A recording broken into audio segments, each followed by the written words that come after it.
Reanudamos la sesión. Por el Consorcio de Universidades Estatales de Chile, expone don Enio Vivaldi Béjar. Tiene la palabra. Muchísimas gracias. Con la venia de su señoría excelentísima, quisiera exponer el nombre del Consorcio de Universidades del Estado de Chile, constituido por 16 universidades a lo largo del país y que ahora se ha ampliado a 2 universidades nuevas.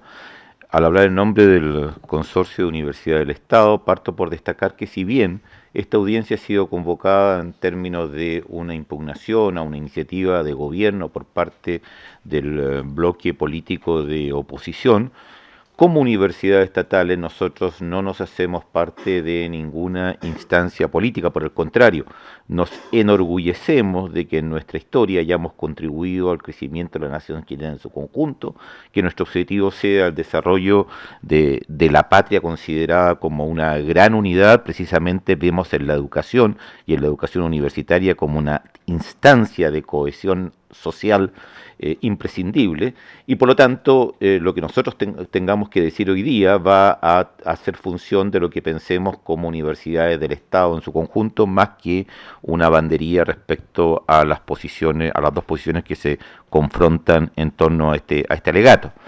Quisiera también enfatizar que en cuanto a universidades del Estado tenemos un profundo respeto por el conjunto de las universidades e instituciones de educación superior en el país. Precisamente parte fundamental de este alegato es que no vemos en el sistema universitario como una instancia en la cual se compite ya en términos de uno desplazar al otro o considerar o enfatizar el carácter de rival que tendría el otro. Y quiero expresar mi absoluto respeto, como lo he expresado siempre, ya, y en eso mi conducta es irreprochable, mi absoluto respeto por todas las universidades e instancias de educación en este país, sean del origen que sea, y por el conjunto de académicos y estudiantes que trabajen en ellas. Habiendo dicho esto, celebro, creo que los dos grandes temas que están aquí en discusión son lo apropiado o no que tenga el hecho de que resulte el hecho de que de que este tema esté siendo discutido en torno a una ley de presupuesto. Y el otro gran tema que hay, el carácter discriminatorio que esto podría tener de una universidad sobre otra, y me voy a pronunciar con respecto a esos dos puntos fundamentalmente. ¿Ya? Con respecto a lo primero, yo celebro cualquier discusión que haya y celebro que este tribunal haya acogido, digamos, la posibilidad de que discutamos aquí sobre el sistema de universidades chilenas o el sistema universitario en Chile. Por el contrario, lamento profundamente el silencio que ha habido respecto a esto y que ha tenido causas importantes en el país. Si me permiten, en la década del 90 nosotros invitamos desde la Universidad de Chile, está aquí presente el rector de la época, invitamos, me acuerdo, yo invité en nombre del Senado Universitario, o el futuro Senado Universitario, a un importantísimo intelectual que tenía que ver con el desarrollo de la educación de las universidades chilenas, y es curiosamente cuando conversábamos sobre cómo reestructurábamos un sistema de educación público, cómo reimpulsábamos el rol de las universidades, ¿ya? La respuesta que obtuvimos literalmente fue que no había interés en preocuparse del tema de las universidades públicas ni de las universidades estatales, que nosotros deberíamos aprovechar todas las oportunidades que nos estaba dando el mercado y que no había interés en eso. Y literalmente cito, porque la gente no lo pedía, ¿ya? Y hago notar, digamos, que conforme a la paradoja de Poincaré, es curioso que las mismas palabras sirvieran para referirse al futuro de la educación universitaria en Chile y para un comercial de vino que estaba muy en boga en ese momento, lo cual no dejaba de ser una chanza ligera, pero profundamente nos conmovió el hecho de que no había una conciencia de lo que estaba en juego al no entender un sistema universitario chileno, ¿ya? Y creo que ahí creo que la música, probablemente la medicina, pero más que ninguna la política, si algo debiera saber es escuchar los silencios. Y el que en ese momento no estuviera en el primer plano el tema de las universidades no significaba que, como habría de mostrarse después, sería un tema de profunda preocupación social. Entonces, lo primero que me quiero referir entonces es a la universidad como un sistema en el cual convergen, la universidad como una institución en la cual primero, hay una responsabilidad con respecto a un acervo histórico del país. Enseguida, hay una preocupación por el desarrollo económico, por la investigación científica, por la traslación de las tecnologías al área productiva, por permitir un desarrollo. Países como el nuestro, ya realmente la sociedad de conocimiento los va a cambiar el día que seamos capaces de instalarlo. De esa conversación de la universidad como institución versus a la otra concepción que piensa más bien una universidad como una instancia que ofrece un commodity, que serían los títulos profesionales, a las cuales llegan individuos que van a mejorar sus perspectivas de ingreso cursando esto que las universidades le ofrecen. Entonces, este enfoque de la universidad a mí me parece absolutamente esencial, porque por no haber conversado eso precisamente es que nos vemos enfrentados a la cantidad de problemas que hemos tenido en el último tiempo. Me da la impresión de que en los esfuerzos que se hacen hoy día para abordar el tema de gratuidad ya a nivel político, tiene que estar presente la tremenda falta de cohesión social al cual el sistema ha propendido y el tremendo descontento y esta suerte de placas tectónicas que se han producido entre el país, la juventud y lo que es el manejo político del país, que nos preocupa a todos. Por lo tanto, una primera cosa que quiero yo destacar es que cuando hablamos de universidades no estamos hablando de transacciones individuales, estamos hablando de un ámbito, de un ambiente que asume un conjunto de responsabilidades como lo han hecho sin lugar a dudas las universidades estatales. Y nótese que esto que estoy señalando probablemente sea lo que más certeramente entra a validar las universidades del Consejo Rector de la Universidad Chilena, porque es precisamente en esta connotación que tiene la universidad en su acervo cultural, en la responsabilidad con la investigación científica, lo que genera el ámbito que recibe, recoge a los estudiantes para que en ella se transformen en los profesionales que van a ser, y nunca una transacción individual. Por lo tanto, lo que hagamos hoy día es trascendente si queremos reconstruir un sistema de universidades que apunten a esta cohesión social y ofrezcan un entorno, un ambiente para que los estudiantes ingresen a ella y puedan desarrollarse como personas y como futuros ciudadanos. Entonces, este es un primer punto que para nosotros es crucial y que hace que no solamente sea bienvenido que discutamos esto hoy día, sino que como se ha ocurrido permanentemente no ha habido un ámbito ni una voluntad por ya desde 1990 a la fecha por rediscutir el tema de universidad. Y nos parece que esta instancia es una instancia muy muy bienvenida para hacerlo y por lo demás todas las cosas de este tipo se han hecho como ha sido ya abundantemente demostrado a través de leyes de este tipo. Lo segundo de lo cual quiero hacerme cargo es lo que hablar de discriminación. Bueno, desde luego me imagino que desde un punto de vista jurídico nadie pensaría que habría una discriminación en que el Estado establezca con sus universidades ya el trato que al Estado y a las universidades estatales les parezca. Pero me parece increíble de que no se entienda que lo que se está haciendo realmente tiene que ir a apuntar a fortalecer instituciones. El traspaso de 1.500 millones de dólares que ha ocurrido desde el Estado al sistema privado universitario en Chile, que es inédito en el mundo, ya ha tenido un costo enorme con respecto a las posibilidades de inclusión y a las posibilidades de ofrecer una perspectiva a los estudiantes, precisamente en los sectores menos aventajados. Y es imprescindible entonces que hagamos una recuperación. Ahí yo me pregunto una cosa con toda sinceridad. Muy profunda, y es cui prodest, o sea, ¿quién se beneficia? Porque se acusa aquí que las universidades estatales no todas podrían tener una categoría ya alta.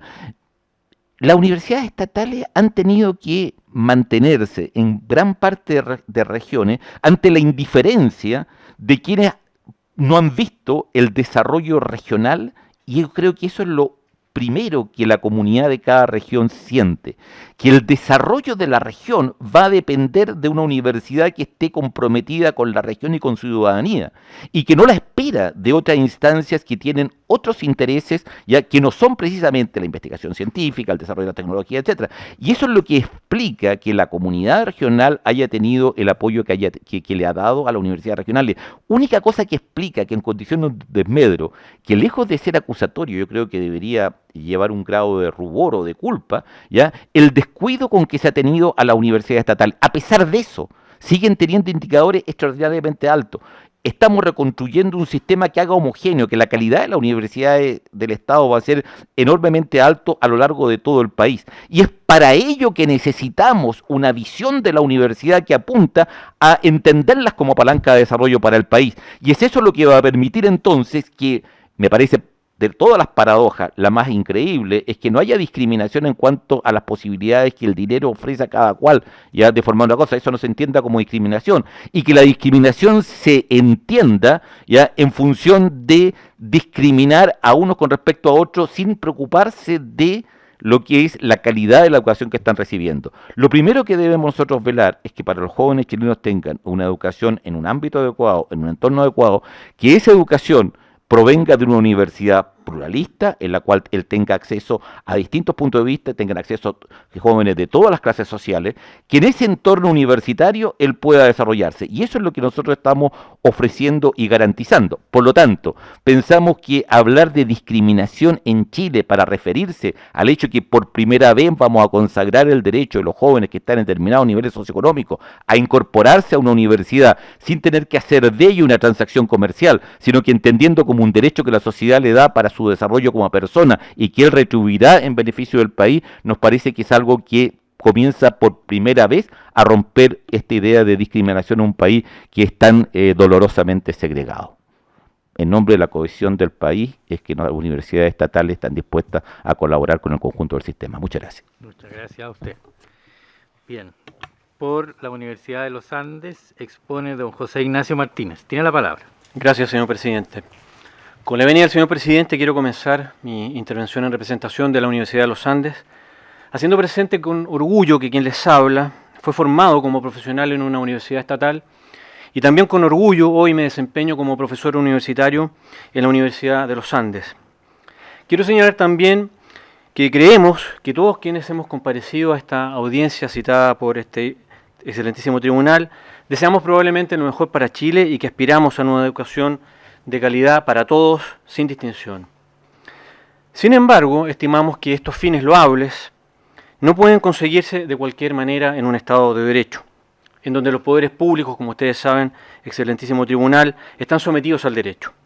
En tal sentido, estimamos que algunos aspectos del proyecto impugnado son especialmente lesivos para el sistema de educación superior privado regido por el decreto con fuerza de ley número 1 del año 1980.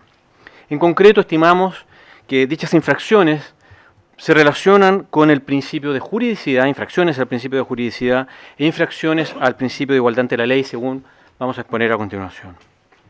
Respecto de lo primero, infracción al principio de juridicidad, estimamos que el proyecto impugnado infringe este principio, en particular los subprincipios de competencia y el subprincipio sobre procedimiento legislativo contemplado en el artículo 7 de la Constitución. Esta norma, como ustedes saben, que proviene desde el año 1833 en nuestro sistema constitucional, es condición de existencia y de validez de las actuaciones de los poderes públicos. El derecho es, desde ese punto de vista, condición de existencia de los órganos públicos y condición de validez de los mismos. El inciso primero de este artículo señala, como ustedes saben, que los órganos del Estado deben actuar dentro de su competencia y en la forma que prescriba la ley. La potestad legislativa en nuestro sistema constitucional es una competencia que, como ustedes saben, radica en el Congreso Nacional y en el Presidente de la República. Pero no podemos perder de vista que es en el Congreso donde radica la competencia para analizar, discutir y, en su caso, aprobar los proyectos de ley. Lo que es una facultad exclusiva de este órgano, lo que es consecuencia a su vez de que estamos en presencia de un sistema democrático representativo, que es lo que señala la Constitución precisamente en el artículo 4. Debemos recordar también que desde los orígenes del derecho constitucional, los congresos o parlamentos cumplen ciertas funciones. La función legislativa, la deliberativa, la función de control y desde luego la función representativa, que se vinculan precisamente al carácter democrático de los sistemas políticos. La deliberación implica, desde este punto de vista, que la aprobación o rechazo, por ejemplo, de un proyecto de ley supone la facultad del Parlamento de analizar y debatir sobre los proyectos de ley sin más límites que los que hayan sido contemplados por el derecho. Tenemos también que tener presente, desde este punto de vista, que la Constitución le da un tratamiento especial al proyecto de ley de presupuestos. Así se desprende con un severo análisis de los artículos 65 y 67 de la Constitución.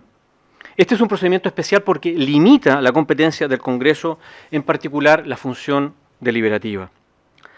Por todo ello, entendemos que todo lo relativo al proyecto de ley de presupuestos debe ser entendido de manera restrictiva, atendido el especial tratamiento que la Constitución le da precisamente al procedimiento legislativo en esta materia, que se aparta del procedimiento legislativo general. Debemos recordar que este mismo tribunal, en su sentencia 1005, ha señalado que la ley de presupuestos debe ajustarse, comillas, al marco que la Carta Fundamental señala y que no es otro que aprobar el cálculo de ingresos y la autorización de gastos para el año correspondiente. Por ende, el procedimiento aplicable a esta ley solo puede debatirse en este procedimiento aquello que es propio de esta ley y no otra cuestión. Por tanto, si a través de una ley de presupuesto no se puede fijar o crear una política pública, menos aún se puede modificar o eliminar una establecida por una ley común. Y eso es también lo que se resolvió por este mismo tribunal en esa recordada sentencia Rol 1 del año 1972, cuando señala que la ley de presupuesto, a pesar de su amplitud, no podría implicar alteración de las disposiciones legales permanentes.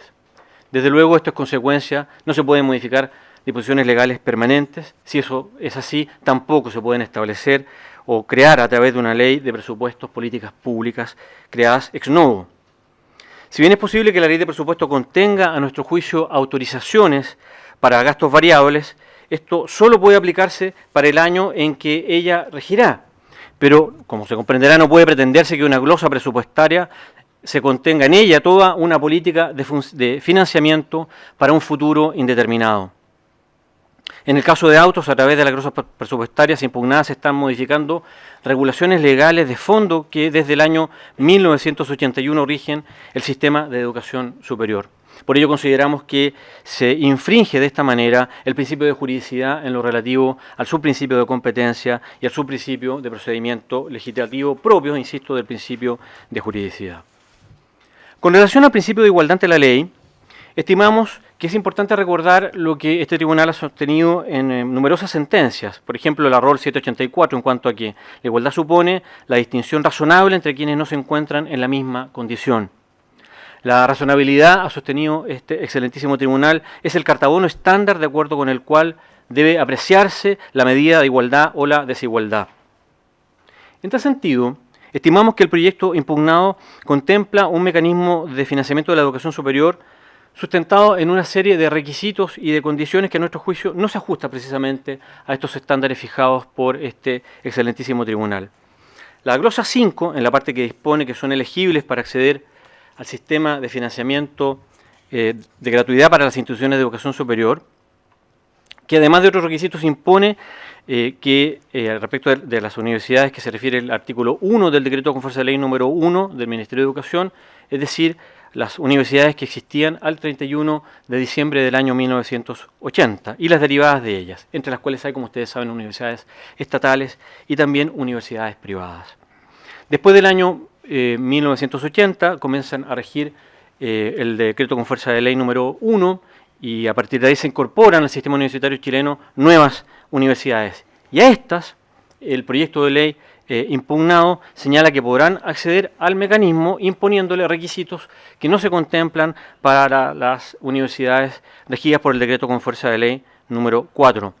Entre estos se cuenta el que exige que a estas instituciones, es decir, a las regidas por el decreto con fuerza de ley número 1, se les exige estar acreditadas por 4 años o más, requisito que no se exige a las universidades que existían al 31 de diciembre del año 1980. El proyecto no justifica la diferenciación, por lo que debe concluirse que la única razón para hacerlo radica en la fecha de nacimiento de las universidades, lo que evidentemente en sí mismo no es razonable. Y eso sin perjuicio de que pensamos que las razones para diferenciar lícitamente deben ser expresas, no pueden ser tácitas, pues deben constar y deben ser debidamente fundamentadas, cuestión que desde luego no ocurre en el proyecto de ley. También pensamos que debe considerarse que todo esto se da en el marco de un proyecto de ley que crea un mecanismo de gratuidad en la financiación de la educación superior, cuyo objetivo declarado es financiar y favorecer a los estudiantes que provengan de los hogares pertenecientes, dice el proyecto, a los 5 primeros deciles de menores ingresos de la población del país.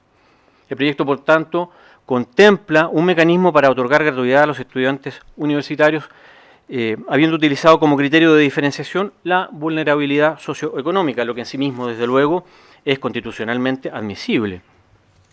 Pero sucede que la aplicación de la glosa 4, donde está precisamente esta mención, está sujeta a lo que dice el mencionado, el número 2 del párrafo tercero de la glosa 5. Lo que implica, a nuestro juicio, una diferencia en el trato entre universidades que depende, como ya lo he dicho, única y exclusivamente de la fecha de nacimiento de la respectiva universidad, cuestión que desde luego no nos parece constitucionalmente admisible.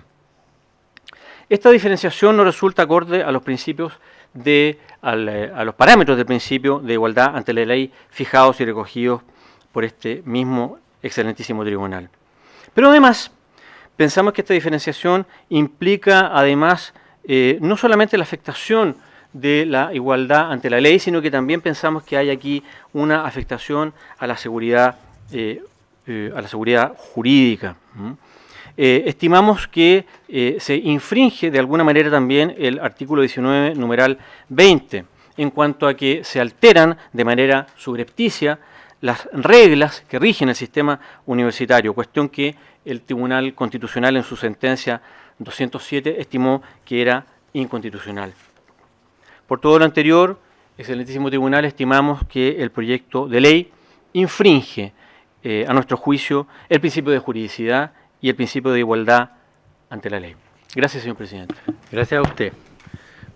Por el foro universitario expone don Luis Riveros. Tiene la palabra. Muchas gracias, señor presidente, señores miembros de este excelentísimo tribunal. Permítaseme primero adherir a las expresiones del rector de la Universidad de Chile. Creo que esta es una oportunidad para discutir temas de universidad. Discusión que en el país ha estado pospuesta por varios años y entonces todos los que nos sentimos inconfortables con ciertos aspectos del desarrollo del sistema echamos de menos justamente una instancia donde discutir aquellos aspectos de fondo que él bien ha señalado, especialmente lo que tiene que ver con el concepto de universidad, que va mucho más allá de una operación de mercado, mucho más allá de la venta de un commodity o mucho más allá de las condiciones específicas en que funcionan las instituciones. En segundo lugar, también me gustaría señalar que yo también estoy alejado del tema político partidista que se ha expresado en distintas instancias con respecto a este tema. A mí me parece que estamos hablando de un tema importante para la República y en consecuencia eso es lo que nos debe motivar para poder enfocarlo de una u otra manera para darle obviamente la mejor solución posible.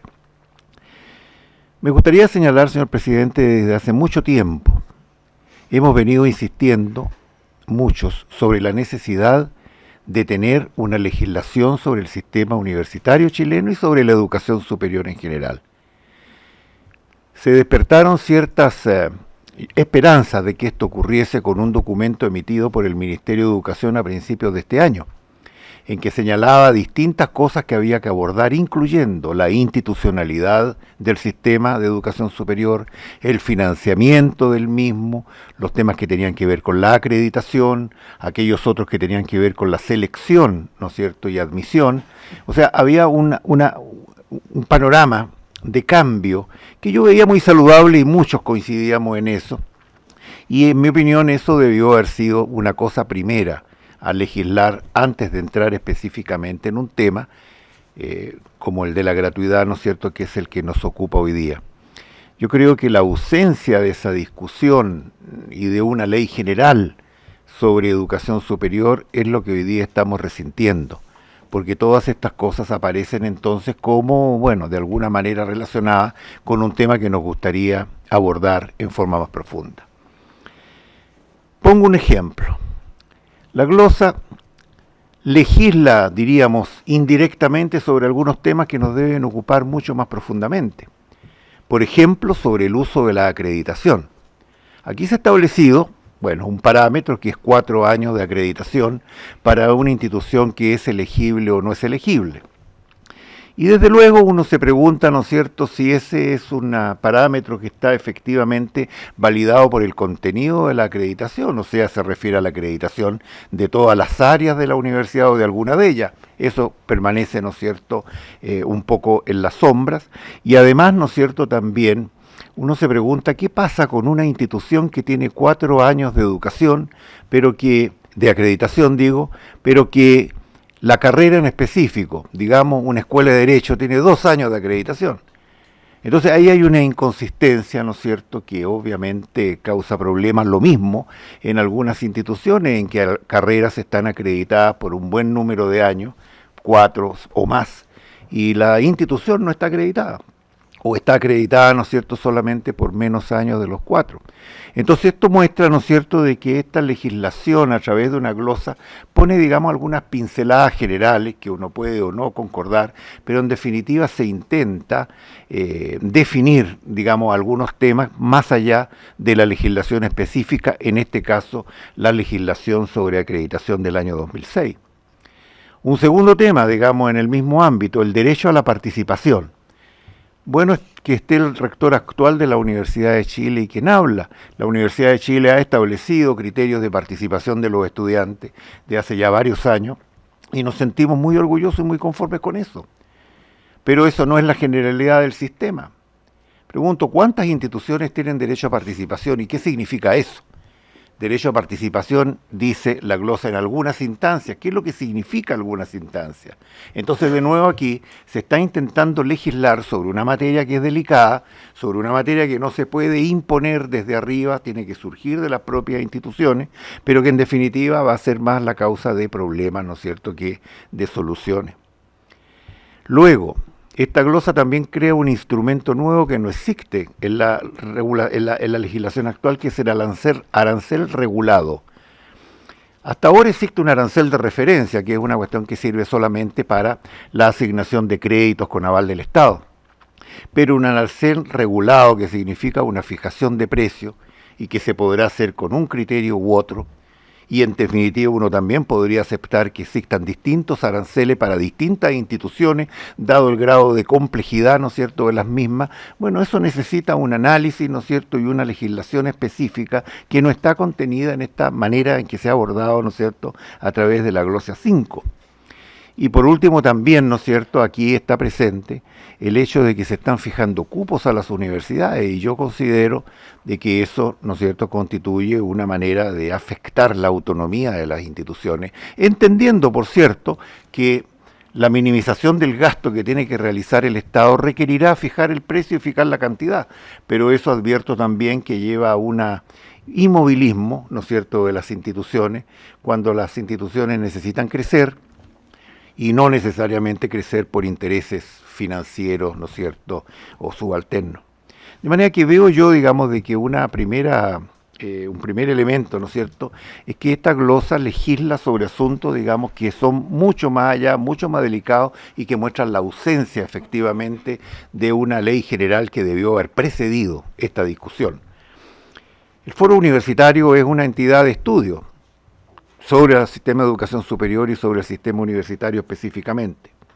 Y nosotros hicimos presentes estos temas reiteradamente a las autoridades del Ministerio de Educación, advirtiendo que esta manera de hacer las cosas no era la más conveniente y posiblemente tampoco la más transparente, ¿no es cierto?, para poder llevar a buen puerto el ideal de la educación gratuita. Yo quiero decir, nosotros no tenemos absolutamente ningún problema con la educación gratuita. Pero creo que habían dos elementos con los cuales se podía haber partido opcionalmente. Primero, hacer gratuitas las instituciones del Estado, que a mí me parece un criterio de mínima justicia, toda vez que estas instituciones estatales de las cuales estamos hablando, bueno, tienen todas aportes del Estado en los presupuestos que no van más allá del 10%, en el caso de la Universidad de Chile 15%, es lo último que me suena, de manera que habría sido de total justicia, ¿no es cierto?, y no discriminatorio, por cierto, que se hubiese decidido, a través de una glosa, de que las universidades del Estado de aquí en adelante serán gratuitas. Y la segunda opción era fortalecer el mecanismo de beca. Un mecanismo que está diseñado, si es que queremos favorecer a los estudiantes de los deciles inferiores de la distribución del ingreso, cosa que me parece absolutamente pertinente y lógica. Lo lógico habría sido, en mi opinión, focalizarlo a través de becas, pero no a través de este sistema que también, por cierto, nos damos cuenta de las restricciones presupuestarias que hay. Si se enfocase, digamos, del punto de vista de la gratuidad total, estamos hablando de 5.000 millones de dólares. Eso significa aproximadamente 2 puntos del Producto Interno Bruto. Si hablamos solamente de todos los estudiantes, el 50% más pobre, estamos hablando de 2.000 millones de dólares. Eso significa, digamos, aproximadamente poco menos de 1 punto del Producto Interno Bruto, que es más de que el Estado actualmente está invirtiendo en investigación en ciencia y tecnología. De manera que, claro, se ha tenido que, diríamos, achicar el campo para poder aplicarlo, pero para esto, digamos, también se establecen discriminaciones que realmente a nosotros nos parecen muy sensibles.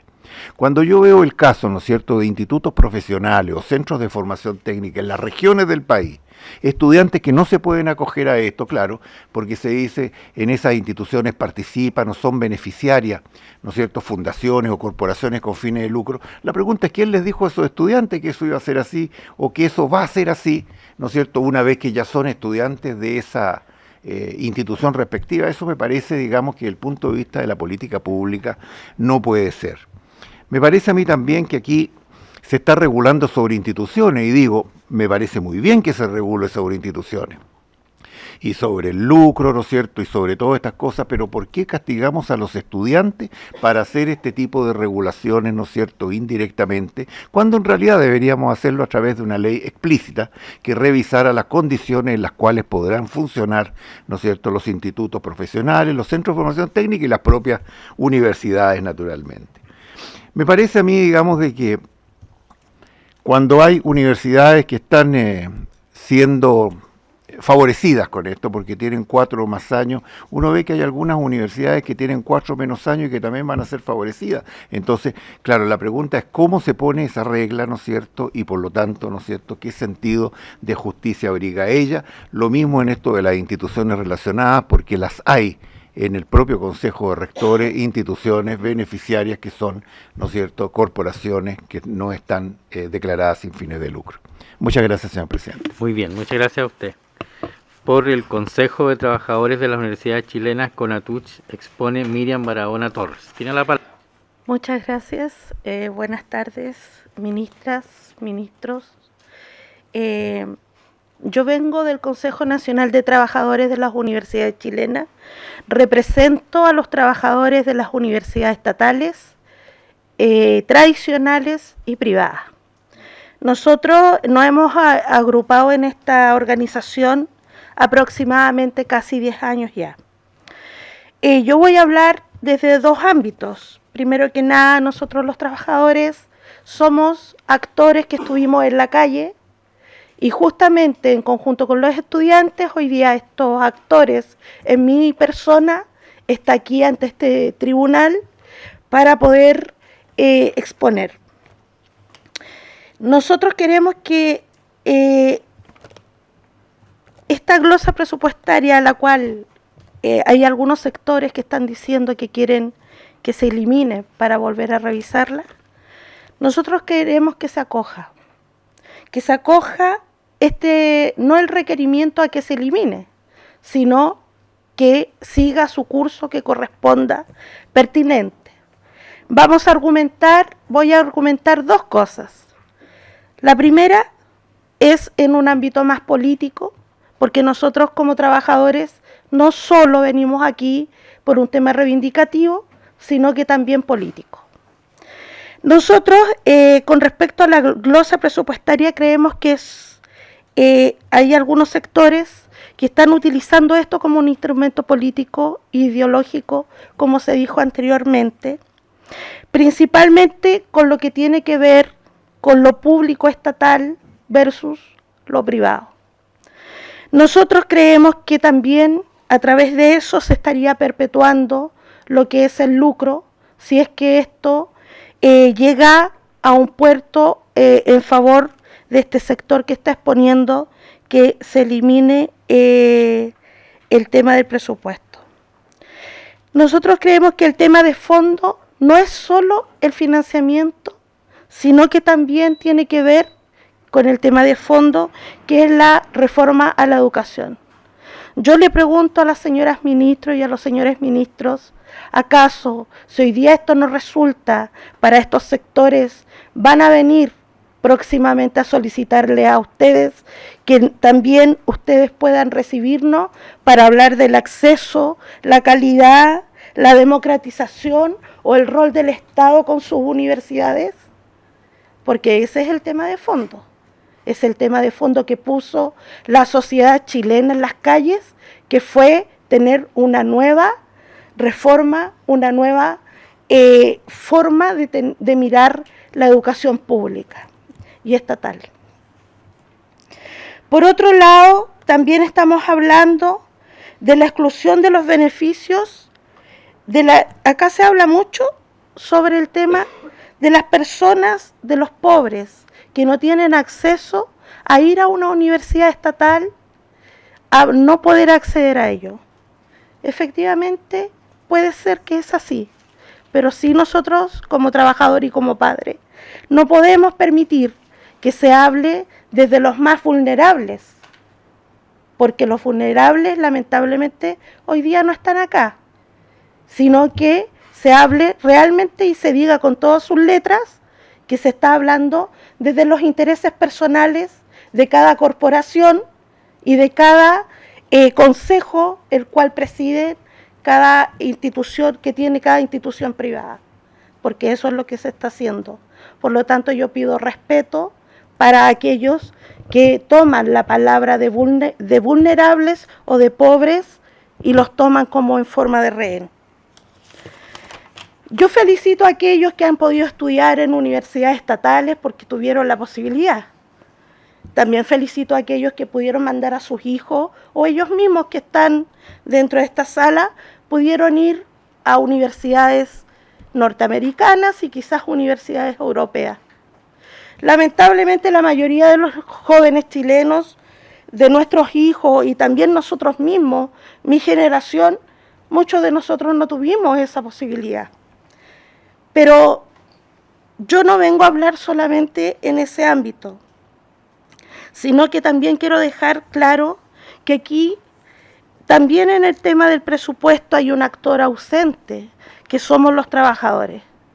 Un actor ausente que hoy día nos viene a pedir que se le entregue un financiamiento en pesos más, pesos menos, sino que lamentablemente nosotros no hemos sido escuchados como trabajadores ante el Parlamento, tampoco a través del Ministerio de Educación, y hoy día tenemos la esperanza que ustedes como ministros puedan colocar dentro de esta glosa la posibilidad que nosotros como trabajadores también podamos decir qué es lo que queremos desde el financiamiento para sus trabajadores, para las universidades en general.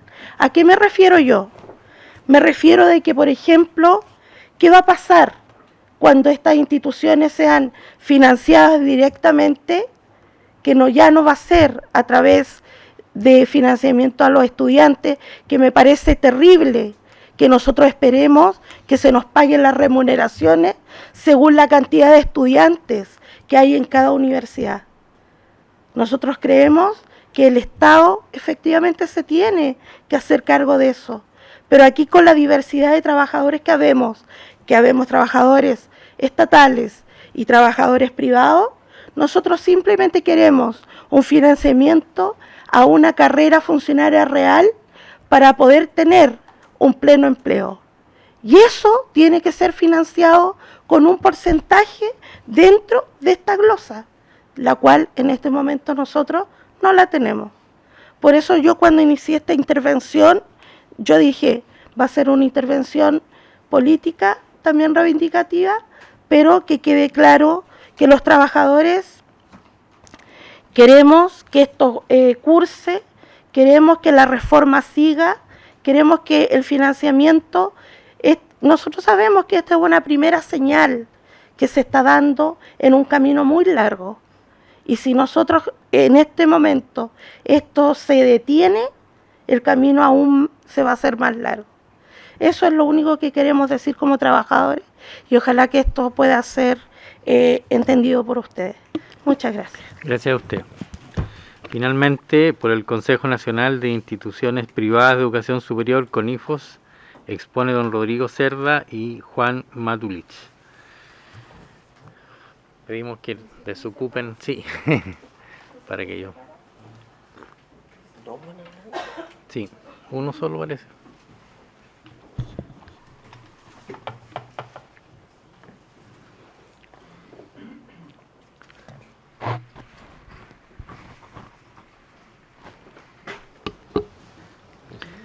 Tiene la palabra. Muchas gracias.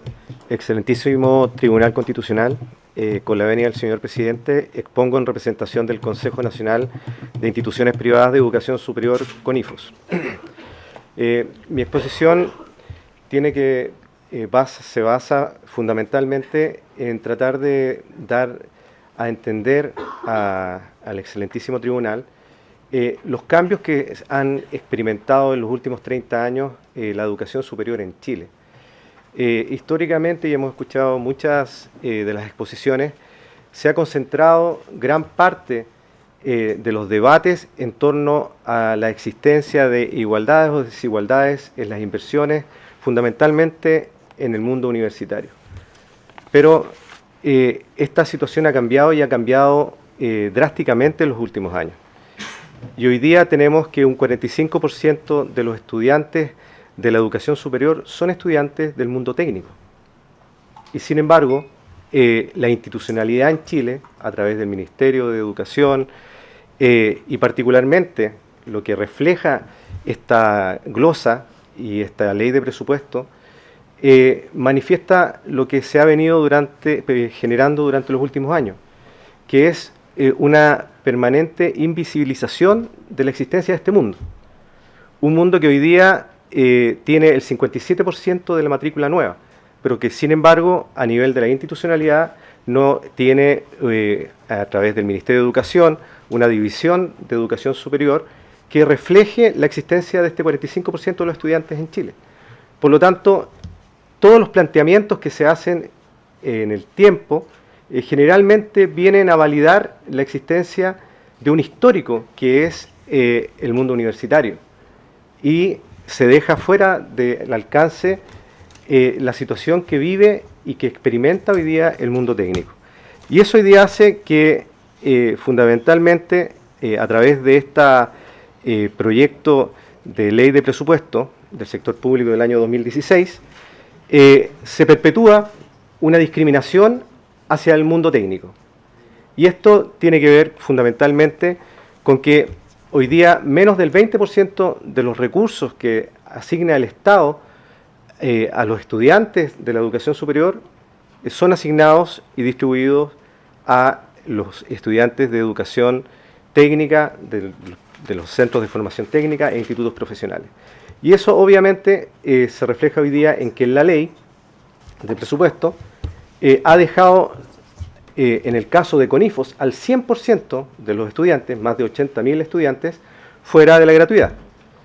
Y en el caso de las 100 instituciones de educación superior no universitaria, vale decir, centros de formación técnica e institutos profesionales, está dejando a 94 instituciones y al 94% de los estudiantes de esas instituciones fuera también de la gratuidad.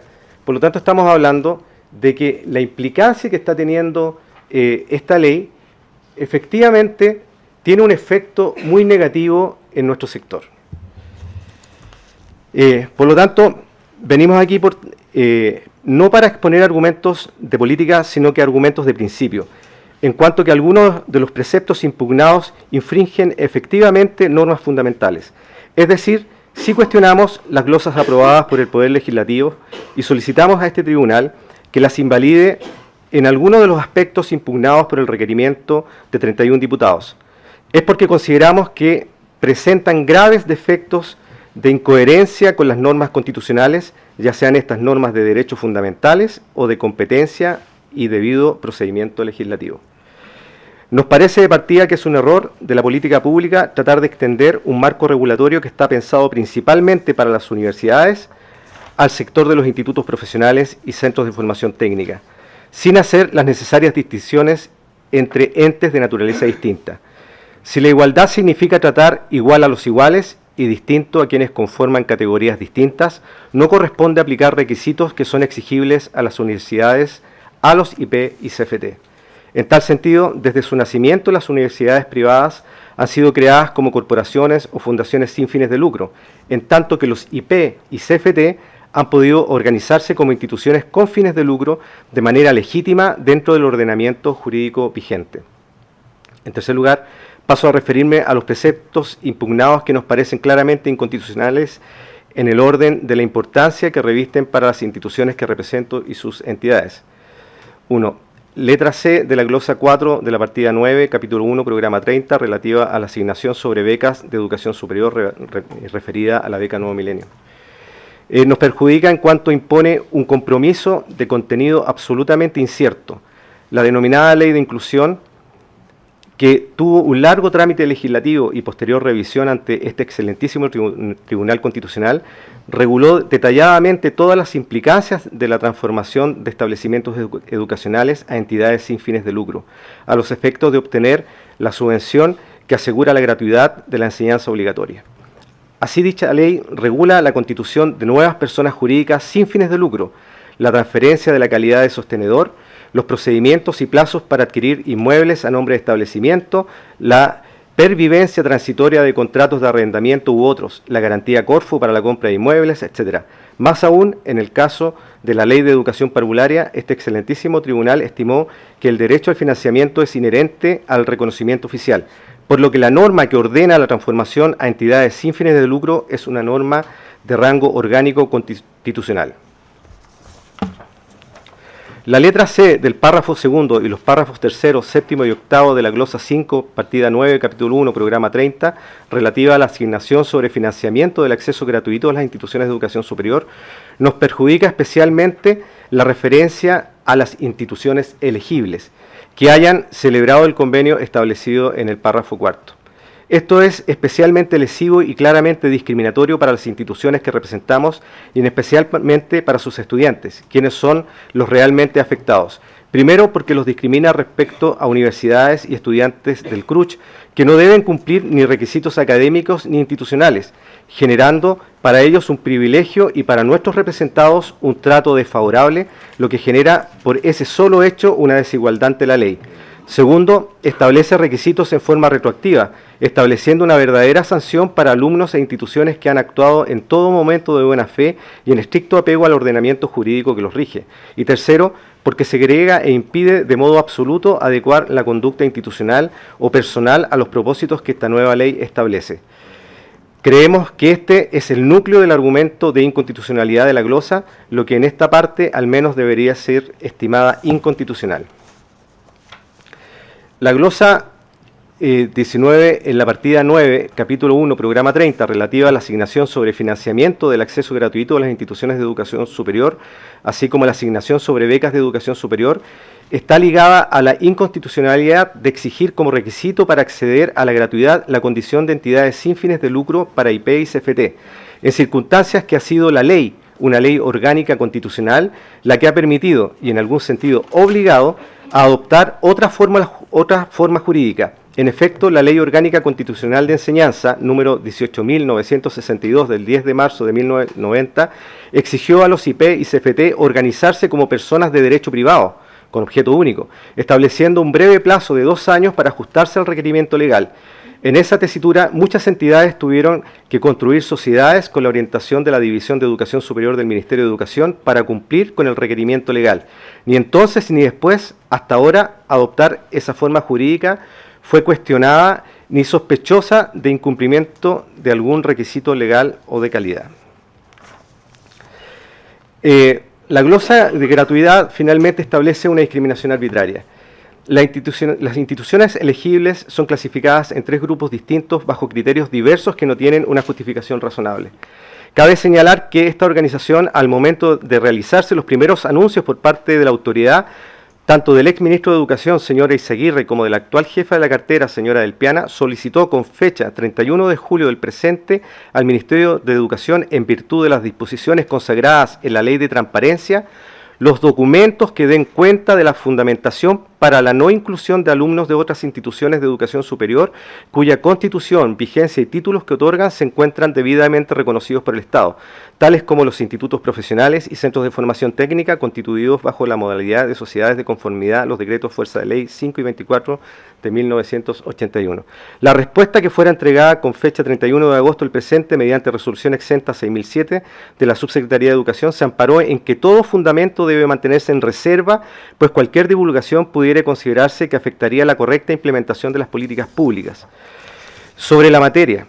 Es decir, frente a la legítima solicitud atendida, los los preocupantes efectos de las declaraciones de la autoridad educacional, que ya anunciaba un posible discriminación o segregación arbitraria, se nos respondió entonces solo por la vía de la forma, esto es, arguyendo como fundamento principal la excepción reserva que contempla el ordenamiento jurídico. Podría concluirse ante la negativa y el silencio que se han prolongado hasta ahora, más allá inclusive del debate legislativo, la inexistencia de verdaderos diagnósticos, estudios o antecedentes que fundamente tal exclusión, con lo cual se reforzaría el argumento de arbitrariedad. Por estas razones y las vertidas en nuestro escrito presentado al excelentísimo tribunal, creemos que la glosa de gratuidad adolece de serios efectos de constitucionalidad. Muy bien, muchas gracias. Se ha escuchado entonces a las 18 organizaciones que se inscribieron. El tribunal le agradece los antecedentes, los razonamientos, las opiniones, los puntos de vista que nos van a permitir tomar una decisión fundada el día de mañana. Muchas gracias, se pone término a la audiencia.